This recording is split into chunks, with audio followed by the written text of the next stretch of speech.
Muy buenas, pues estamos intentando descifrar algo más en el mercado en esta nueva edición del Color del Dinero con Víctor Álvar González. Víctor, ¿qué tal? ¿Qué tal? ¿Cómo estamos? Gracias por acompañarnos otra vez en este Color del Dinero. Hoy queríamos afrontar las reglas que todo el mundo cree que conoce, pero hay algo oculto ahí en el mercado, ese undercover economist, ¿no? Que tiene también la bolsa, que tiene el mercado, que tiene la inversión. ¿Cuáles son las cosas principales? Un primer headline que nos diría lo que el inversor debería tener pero que no conoce. Sí, sobre todo eso, es que se habla mucho desde la barrera. Entonces, vamos a intentar contarle a la gente qué es lo que funciona de verdad dentro, es decir, cuáles son esas reglas del mercado que son la verdad real de cuando estás ahí y bueno, nosotros ya peinamos canas, bueno, sobre todo yo, en los mercados y podemos aportar eso, podemos decir, no, es verdad, hay reglas económicas, hay todo tipo de historias en este sentido, pero sin la menor duda el mercado tiene sus propias reglas y el que quiera invertir, y esto hoy vamos sobre todo a hablar para inversores en el sentido de gente o más profesional o que le guste invertir, estar ellos encima del tema, ¿no? Entonces, el que quiere invertir sin aceptar que existen esas reglas y que la primera es que el mercado tiene sus reglas, realmente está perdido. Nos marchamos a ver todo el detalle de esas reglas con Víctor Álvar González. Enseguida entramos.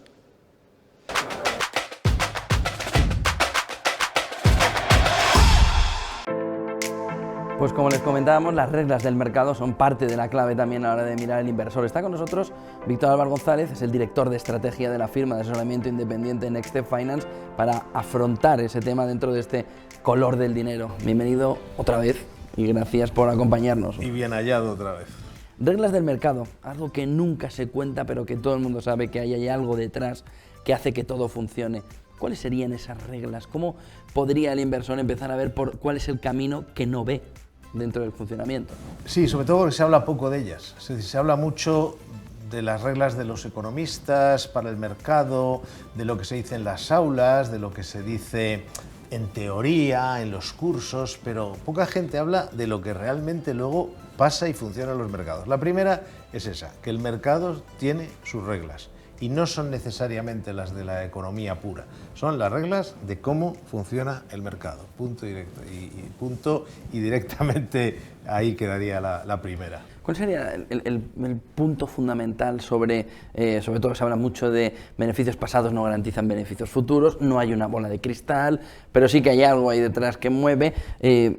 ¿Cómo se puede descontar el escenario futuro en un momento en el que el inversor ve que no hay bolas de cristal, por lo que muchas cosas que le digan tiene un grado de incertidumbre muy elevado, pero sí que tiene que atender a que el futuro y esa previsión de beneficios empresariales, de cómo va a marchar para defender su patrimonio son clave?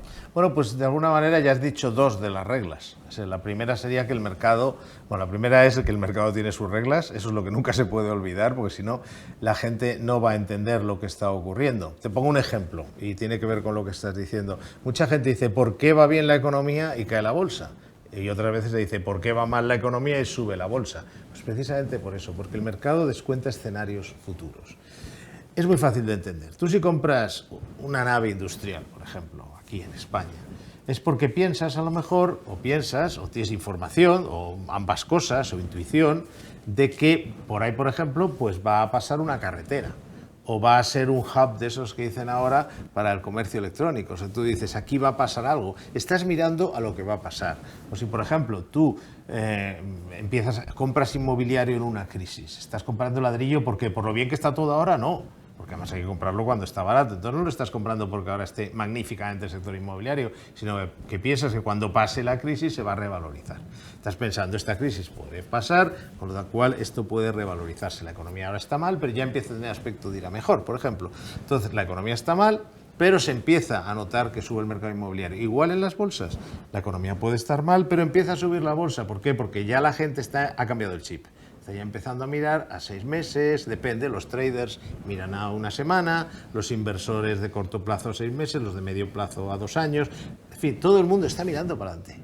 Entonces, eso es lo primero que tienes que plantearte.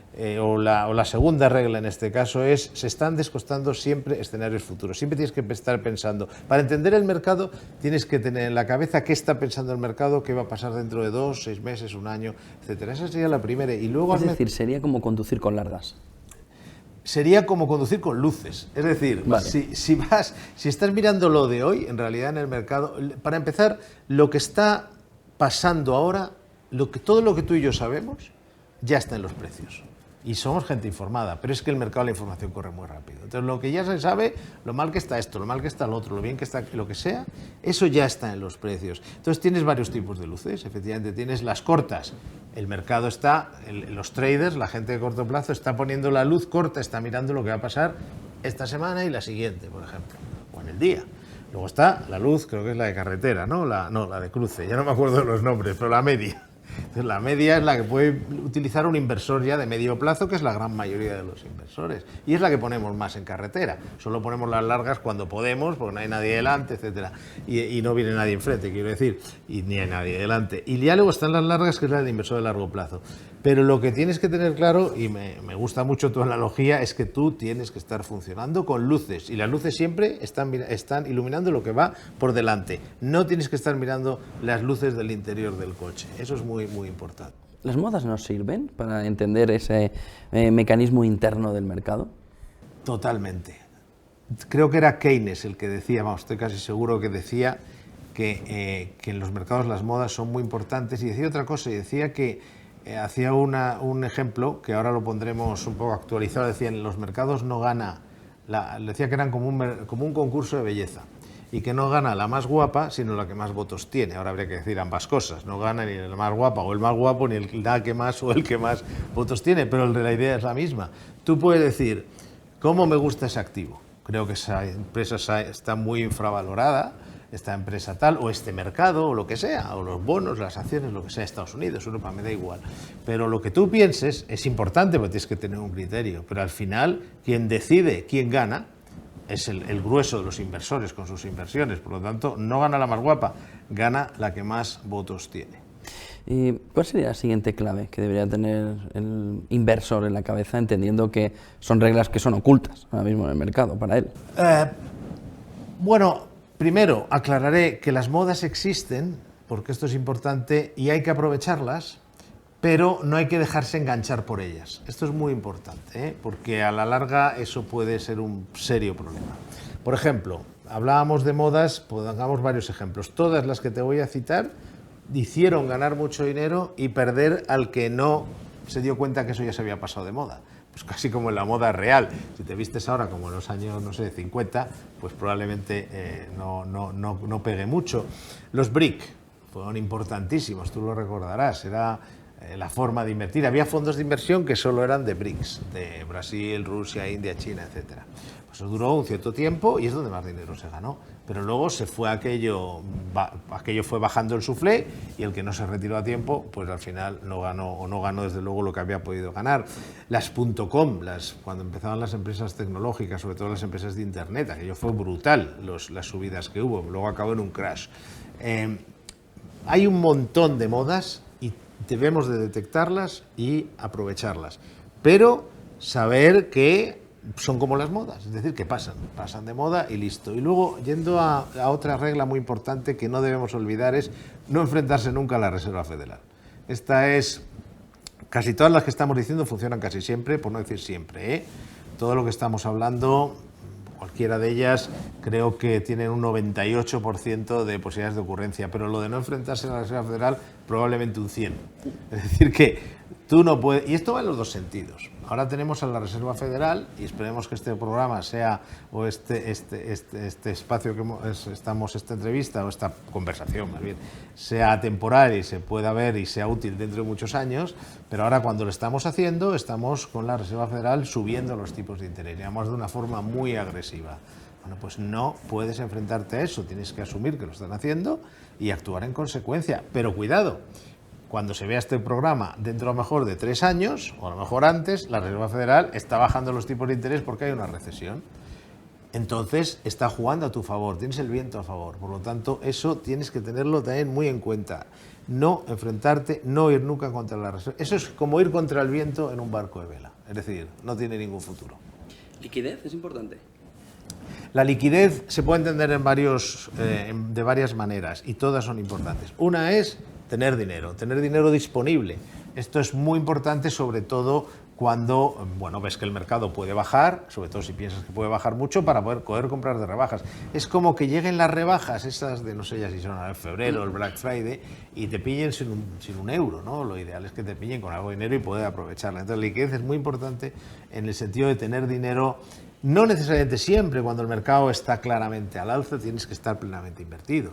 Pero cuando el mercado puede bajar o ha subido mucho, es importante tener liquidez. Pero luego hay otra liquidez. Estas son las cosas que entendemos los que estamos en el mercado. Ese concepto de liquidez es el que acabo de decir, el que conoce la mayoría de la gente. Pero luego hay otro concepto de liquidez importantísimo, que es que lo que tú tengas lo puedas vender. Una gran ventaja de invertir en activos financieros frente, por ejemplo, al ladrillo, es que la venta es casi inmediata. Es decir, si tú necesitas dinero o piensas que las cosas han cambiado, puedes vender de forma inmediata. Y eso no se puede hacer en muchos activos. ¿Qué significa esto? Pues, por ejemplo, cuando compras un fondo de inversión no puede ser hiper pequeño. Cuando compras un valor no puede negociar al día 10.000 euros, porque entonces si tú tienes que vender 20.000, hundes el valor.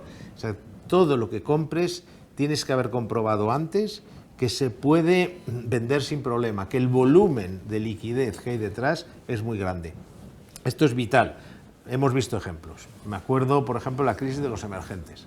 Mucha gente había comprado bonos de países emergentes porque daban un tipo de interés muy alto. Llegó la crisis, querían venderlos, no podían, así de claro, tenían que esperar. Y de ahí en adelante, por lo tanto, lo que compres hay que poder venderlo. ¿Consenso? Este yo creo que es el negocio o la de las pocas actividades en las que, bueno, a lo mejor la política también, no sé, pero en las que el consenso no funciona o hay que cogerlo con pinzas. Es muy sencillo. Aquí, para que uno gane un 30%, hay 3 que tienen que perder un 10%, básicamente. No es que sea exactamente así, pero para que uno gane mucho, otros tienen que equivocarse mucho. Dicho de otra manera, y más sencillo todavía, en esto el consenso se equivoca más que acierta, porque si no, todos los analistas y todos los inversores serían ricos, y obviamente no es el caso. Es decir, si vemos cómo funcionan los mercados, los que ganan mucho son relativamente pocos. Los que ganan bastante también son pocos, y luego hay una gran cantidad de gente que no tiene buenos resultados en sus inversiones. Con lo cual, ¿por qué? Pues porque al final se sigue al consenso, y el consenso no vio venir, por ejemplo, la crisis financiera del año 2008, por hablar de algo realmente significativo.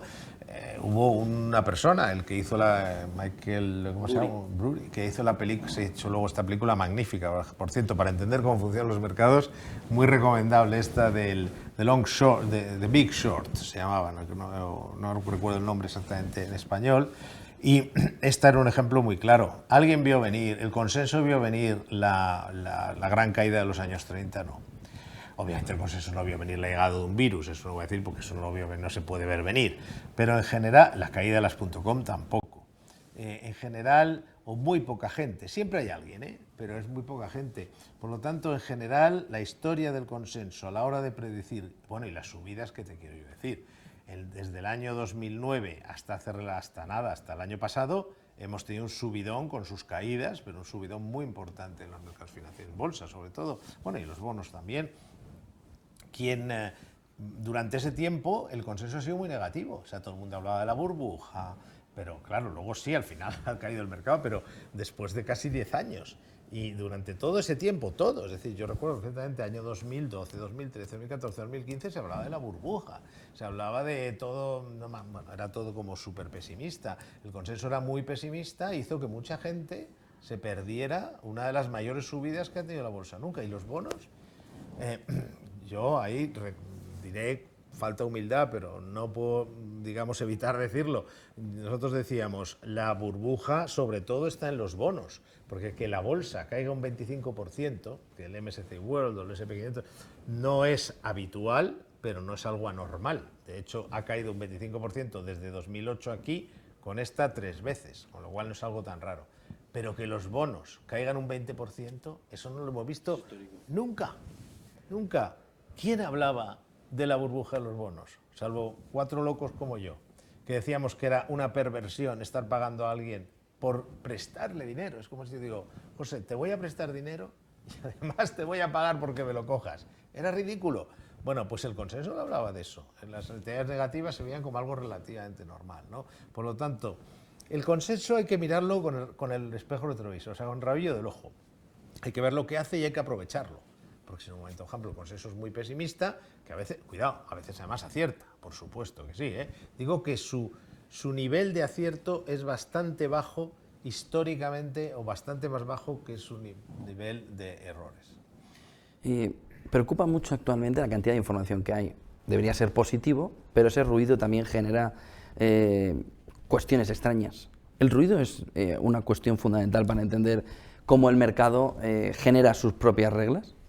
Eso sería otra de las reglas también, el evitar el ruido, que no es evitar la información, muy, muy importante. Es decir, estar informado es casi otra regla, es vital estar bien informado. Pero el ruido es otra cosa, el ruido es el comentario. Mira, estamos hablando de que tratamos en este programa, estamos tratando en esta ocasión de hablar, ¿cómo te diría yo?, desde dentro del mercado. Gente que tú desde el lado de la información, durante muchos años además, has estado viendo lo que pasa y ves lo que realmente pasa, y pues yo desde el lado de invertir mi dinero y el dinero de otros. Y sabemos lo que es eso, y estamos toreando en la plaza. Yo no soy taurino, o por los que te van en contra, pero no soy taurino, no sé si mi ejemplo es muy bueno. Pero para mí hay una enorme diferencia entre el torero y los banderilleros y el que va con el caballo y todo eso, que el que está en la barrera. Y el que está en la barrera puede saber mucho, pero no es lo mismo que estar ahí. Y eso es lo que tratamos de transmitir hoy.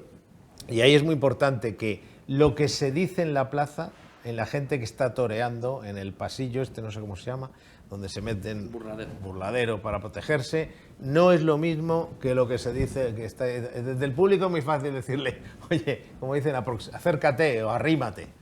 No, hombre, ya, pero a lo mejor hay que un momento para arrimarse. Entonces, el ruido de quien no está en la pomada, en este negocio hay mucha gente que te hace mucho ruido y que ni siquiera trabaja aquí.